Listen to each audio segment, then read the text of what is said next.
if you look at where we are right now in terms of the weather market, the delays, what impact this is having on the market, certainly is going to have somewhat of an impact. It's too early to tell what.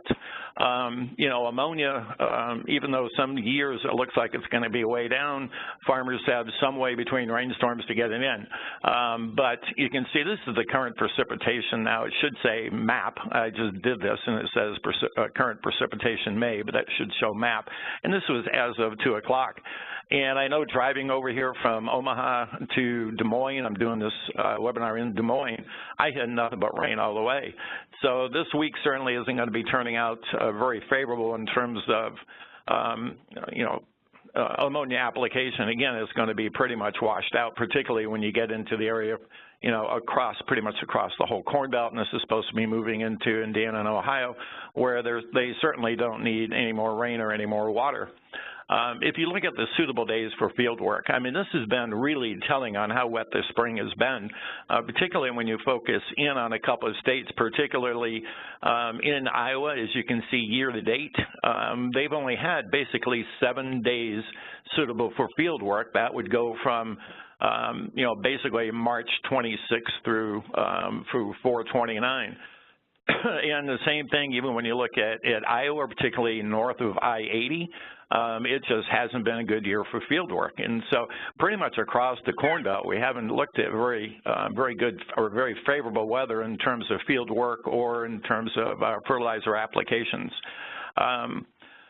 You know, and again, when you look at topsoil moisture conditions right now, and this was based as of the Monday report, and you can see Ohio again is really wet, 32% surplus, and also Minnesota. In fact, you take that band from north of I-80 in Iowa going into Minnesota and down through Michigan and Ohio. I mean, it's just been extremely wet with very little ammonia, as far as we can tell, being applied right now.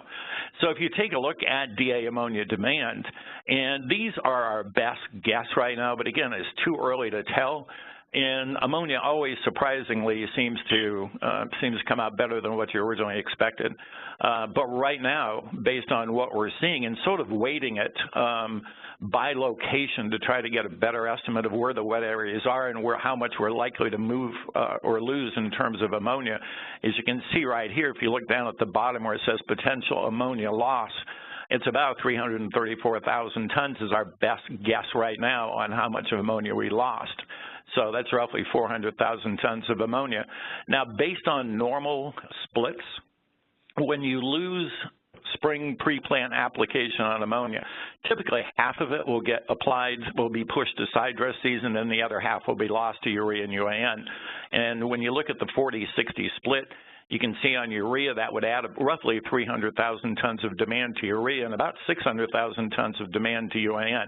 But again, these are our best sort of guesses right now, and I'm not even sure it's a best guess more than just an assumption, because it's really too early to tell. And we still have time to apply ammonia, although that really is, particularly with the weather this week, that window is closing very quickly.